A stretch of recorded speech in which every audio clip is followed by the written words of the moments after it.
طب لو كنت مدرسه وما بتحضريش ولا حصه، ممكن يحصل معاك ايه؟ قالت لها هترفض. قالت لها طيب وانت لو كنت مسلمه وما نفذتيش اي امر من اوامر المولى عز وجل، ممكن تحصلي على المغفره والرحمه والجنه ازاي؟ انت ما خدتيش بالاسباب اهو، انت قفلت كل الاسباب ولا خدت اي سبب، ولله المثل الاعلى. فانت لما تكوني بتقولي وانت اللي بتقر بنفسك ان انت لو كنت موظفه ما بتروحيش مش هتاخدي اي حاجه وممكن تترفدي، ولو كنت مدرس برضه ممكن تترفدي. امال لما تكوني امه لله سبحانه وتعالى وفي نفس الوقت مش عايزه تعبدي ربنا، مش عايزه تنفذي اوامر الله سبحانه وتعالى، ازاي تقول يا رب اغفر لي ارحمني، يا رب دخلني الجنه؟ قول يا رب توب عليا ورجعني للحجاب وللصلاه والحاجات دي مقبوله. انما عشان تقول يا رب دخلني الجنه وانت لا لابسه حجاب ولا بتصلي ولا بتذكر الله ولا بتحب النبي عليه السلام حب حقيقي مش حب بقى كده منظر وخلاص، ولا بتقرأ قرآن، ازاي تعصي الإله وأنت تزعم حبه؟ هذا الأمر في القياس شنيع. فلو كان حبك صادقا لأطعته، إن الحبيب من يحبه مطيعه. سبحان الله. وبعدين لو بتحب ربنا لازم تتبع أوامر نبينا صلى الله عليه وسلم. قل إن كنتم تحبون الله فاتبعوني يحببكم الله. وسبحان الله انت عايزه تقنعيني بقى منى ان انت بجد والله اصل انت قلتيها كذا مره عايزه تقنعيني بجد ان انت بتحب النبي عليه السلام. طب انا هديك بقى امثله حلوه بقى لفعلا ان النساء فعلا حبوا النبي بجد، وشوفي بقى انت موقفك ايه من الموضوع ده. كان في امراه يا منى، المراه ديت ما زالت هاجر بتكلم منى. المراه ديت كان النبي عليه السلام راجع من غزوه احد، وكان وهم راجعين الصحابه عدوا على هذه المراه. كانت المراه دي اصيبت بفاجعه عجيبه جدا، اتقتل اخوها وابوها وزوجها وابنها الاربعه اتقتلوا. فيقولوا لها احسن الله عزائك في ابنك. قالت وما فعل النبي؟ كانها عايز تقول ايه؟ مش مهم كل ده، مات مش مشكله الحمد لله ويبقى شهيد ربنا يكرمه يا رب. النبي عامل ايه؟ اهم حاجه عندي النبي عامل ايه؟ قالوا لها قتل ابوك. وما صنع النبي صلى الله عليه وسلم؟ قتل زوجك، قتل ابنك. في كل مره تقول وما فعل برسول الله صلى الله عليه وسلم؟ فقالوا هو بخير. قالت اريد ان اراه. المهم ذهبوا به الى النبي صلى الله عليه وسلم. فلما ذهبت الى النبي صلى الله عليه وسلم ورأته فقالت يا رسول الله كل مصيبة بعدك جلل يا رسول الله، كل شيء في الدنيا دي هون طالما انت في خير يا رسول الله. واحدة الثانية ام عمارة. ام عمارة كانت بتدافع عن النبي صلى الله عليه وسلم في غزوة احد، ضربت 12 ضربة بالسيف دفاعا عن النبي عليه السلام. ام سليم التي كانت تأخذ من عرق النبي صلى الله عليه وسلم وتحطه على الطيب وتقول هذا عرقك يا رسول الله وعندنا من اطيب الطيب صلى الله عليه وسلم. كل دول بيعملوا كل ده عشان خاطر النبي عليه السلام، وانت مش عايزه تلبسي الحجاب. يعني ان شاء الله نكمل الموضوع كده في عجاله سريعه ان شاء الله بعد فاصل قصير. فاقول قولي هذا واستغفر الله العظيم لي ولكم. قناة الناس، أنت في عبادة دائمة، ذكر، تفكر، مجالس علم، شكر، عش مع الناس. مع الناس أنت دائما مع الله. طيب حاضر، هم ممكن يعلوا صوت من عندهم. نقطة الحجاب اللي حضرتك بتتكلم فيها، نعم، يعني أنا شايفة إن المشكلة اللي موجودة دلوقتي غير ما حضرتك بتتكلم في حاجات كتير. إن دلوقتي أنا لما باجي بقعد مع واحدة غير محجبة بلاقي في نظرتها، في طريقتها معايا في الكلام في حياء ومتضايقة من نفسها إنها مش محجبة. إنما إحنا مشكلتنا دلوقتي مشكلة المدعيات الحجاب. نعم، إن البنات دلوقتي بتبقى البنت لابسة الطرحة ومتخيلة إن هو ده خلاص هو ده الحجاب اللي أنا لابساه. ودلوقتي 99.9% من البنات المحجبات تلاقي الطرحة اللي مليانة زبتر وخرز ومش عارف ايه والكلام ده. حتى برضو البنت اللي لابسة الإزدال أو الملحفة تبص تلاقي البنت رافعة الكم بتاع الملحفة ولابسة المعصم، والملحفة سودا والمعصم ليموني ومش عارف ايه. فدي تيجي تكلمها تقول لك ما انا محجبه، يعني انت عايز مني ايه تاني؟ ما احنا اتكلمنا في النقطه دي اخت في الدرس اللي فات. فيا ريت، لا يا ريت معلش ان يعني انا عايزاك حضرتك وكل الشيوخ دايما تتكلموا. انا مش عايزه كلام البنت اللي في شعرها، لان البنت اللي في شعرها عارفه ان في الاخر هيجي وقت وانا ربنا هيكرمني والتزم. انما يعني الجرأه والبجاحه بلاقيها في البنت اللي لابسه الطرحه. نعم. ومعلش يعني مش عايزه اطول، حاجه بسيطه بس يعني دي انا بقولها لكل اخت وكل اخ، ان في يعني موقف حصل من كام يوم. ولد عنده 20 سنة. الولد ده كان قاعد مع والده ووالدته وعادي وبيهزر مع اخواته ومفيش اي حاجة. الظهر اذن ودخل يصلي. طول في السجود، والدته بتعدله لقيته توفى. نعم الله يرحمه. فيعني دي بجد دي رساله الواحد بيبعتها لكل نعم بنت طبعا. وكل ولد في عاملين بنقول لهم يتقي النهارده اغلب اللي بيموتوا الشباب النهارده.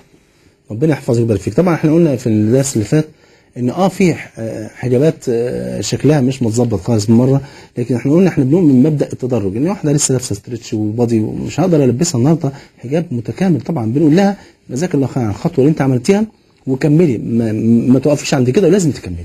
طيب معنا الاتصال الاخير. السلام عليكم. السلام عليكم. الو السلام عليكم. عليكم السلام ورحمه الله وبركاته. ازي حضرتك يا سيدي؟ ربنا يعزك ويحفظك. ربنا يبارك لنا في عمرك. الله يبارك فيك. انا كنت عايز اقول لك على حاجه عن لبس الاسدال. نعم. لبس الاسدال ده والله انا لبساه الحمد لله بقالي كده 3 اشهر. ربنا يحفظك. بس والله من ساعه ما لبسته وانا حاسه اني عندي عزه الله. وكرامه وانا ماشيه في الشارع. الله يكرمك. لما اكون ماشيه والله وانا لابساه كده حاسه اني عندي كرامه وفخوره جدا بيه. ما شاء الله. يعني نفسي تقول لي كل البنات كده ان هم لما يلبسوها يحسوا باحساس تاني خالص. والله. والله العظيم. ولما يكون في حد ماشي ومش بيعكسك يعني عارف انت عندك كرامه مش عندك كرامه. طبعا طبعا. وانا عايزه منك طلب كمان. اتفضلي. ازاي الحلقه الجايه يكون موضوع ان انا ادعي زوجي للصلاه. عايزك تعرفني ان انا ادعي للصلاه ازاي. حاضر. هو ان شاء الله الحلقه اللي جايه اختها وماذا بعد الحاجات. طيب نكمل الموضوع. المهم اختنا منى بتقول لهاجر بس التبرج بقى شيء مألوف ولا يلفت ولا يثير الغرائز ولا يلفت النظر اصلا. يعني بالبلد عايز تقول لها ايه؟ ده بقى بنات كتير اصلا متبرجات. وهي فعلا لو بتلاحظوا في الفتره الاخيره في السنوات الاخيره كتر قوي الحجاب وكتر قوي التبرج. والحجاب بقى ما شاء الله يعني بقى ملفت للنظر جدا. والتبرج في نفس الوقت اصبح النهارده بيتفننوا في يعني شكل جديد جدا للتبرج. ربنا يعافينا يا رب ويهدي كل بنات المسلمين. فبتقول لها ان التبرج النهارده اصبح شيء يعني مألوف، يعني شيء عادي، ايه في العاده يعني. فهاجر قالت لها معنى كده ان الجزار اللي متعود ان هو يشوف اللحمه قدامه 24 ساعه ما بياكلش لحمه، والبقال اللي شايف قدامه البقاله 24 ساعه ما بياكلش بقاله، والكلام ده مش مظبوط. الجزار اللي هو شايف اللحمه ليل ونهار بياكل لحمه وبيشتهي اللحمه، والبقال اللي بيشوف البقاله قدامه بيشتهي الجبنه والزيتون والجبنه الرومي والحاجات دي كلها، صح ولا لا؟ فكلام غير منطقي. وبعدين في النهايه الشاب لما بيسعى لمعاكسه بنت او اغتصاب فتاه بيروح لمين؟ المتبرجه ولا المحجبه؟ بيروح للمتبرجه ما بيروحش للمحجبه في الغالب، صح ولا لا؟ طيب فمنى قالت لها بس حاسه ان انا طبعا انا متربيه وان انا احسن من 100 محجبه. هاجر قالت لها حبيبتي اوعي تزكي نفسك على الله سبحانه وتعالى. ده الصحابه اللي هم الصحابه ما كانش حد فيهم بيزكي نفسه. ده سيدنا حنظله قابل ابو بكر يقول له يا ابو بكر انا نافق حنظله وفي ايه انه نكون عند رسول الله فيكلمنا عن الجنه والنار فكأن رأي عين. يوم ابو بكر يقول له او انك لا تجد ذلك، ده انا كمان حاسس ان انا برضه زيك سبحان الله. ويقول ابو بكر لو ان احدى قدمي في الجنه والاخرى بخارج ما امنت مكر الله. ويقول عمر بن الخطاب لو نادى مناد يوم القيامه ان كل الناس يدخلون الجنه الا رجلا واحدا لقلت انه عمر ابن الخطاب رضي الله عنه وارضاه.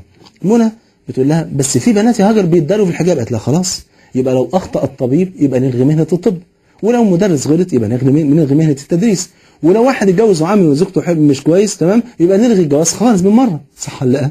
طب ما تتحجبي انت وتخليكي احسن من كل البنات اللي مش محجبات. فمنى قالت لها بس اصل مش واخده بالك يا هاجر اصل والله وبصراحه بقى بصدق بقى من صاحبتي الجواز بصراحه انا محتاجاه والحجاب هيأخرني عن الجواز. قالت لها لا والواقع بيشهد بعكس كده، ان الشباب اللي عاوز يمشي مع بنت متبرجه ولما عاوز يتجوز بنت محجبه سبحان الله. وفوق ده كله ده رزق، الزواج ده رزق ورزق الله لا يؤتى او لا ينال الا بطاعته. ان روح القدس نفث في روعي ان نفسا لن تموت حتى تستكمل رزقها وتستوعب اجلها فاتقوا الله واجملوا في الطلب فان ما عند الله لا ينال الا بطاعته سبحانه وتعالى. ومن يتق الله يجعل له مخرجا ويرزقه من حيث لا يحتسب. منى قالت لها بس انا برضه في عندي مشكله ثانيه ان انا خايفه البس حجاب امشي الناس تقعد تتريق عليا. قالت لها ولا يهمك لو حصل الموضوع ده هو ده طريق الانبياء والنبي عليه الصلاه والسلام اتهم بالسحر والشعر والكهانه والجنون كل دوت وده مين؟ ده النبي صلى الله عليه وسلم. وما يهمكيش من كل دوت ان شاء الله يوم القيامه اللي بيسخر منك تيجي انت يوم القيامه تسخري منه بفضل الله سبحانه وتعالى. فمنى قالت لها طيب اصل انا يعني خايفه اتحجب يقولوا اتحجبت عشان شكلها مش حلو. قالت لها طب ولا يهمك حبيبتي انت اصلا مش محتاجه ان حد يقول لك ان شكلك حلو، وبعدين انت اصلا مهما عملتي والله ما هتقدري ان انت ترضي الناس. يا جماعه انا بقول بقى الكلام ده ليكم، هي الناس قدرت او اجتمعت قلوب الناس على اي حد على وجه الارض؟ القلوب لم تجتمع حتى حول النبي صلى الله عليه وسلم. كفار قريش اللي عارفين النبي وعاشوا معاه وشافوه شافوا صدقه وامانته ورغم ذلك كانوا بيأذوا النبي وطردوا النبي من مكه وتسع مؤامرات لقتل النبي صلى الله عليه وسلم وما حدش هيقدر يرضي حد.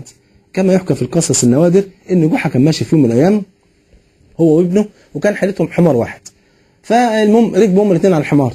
فناس قالوا شوف ناس مفترين وظلمه متقلين على الحمار وراكبين هم الاثنين. فسمع الكلام فراح نازل نزلوا هم الاثنين. فهم ماشيين وماشيين الحمار جنبهم كده عزكم الله. فيقولوا شوف حمقى مغفلين، ربنا مسخر لهم الحمار هم ماشيين على الارض. فركب واحد وركب الولد وساب ابوه ماشي كده،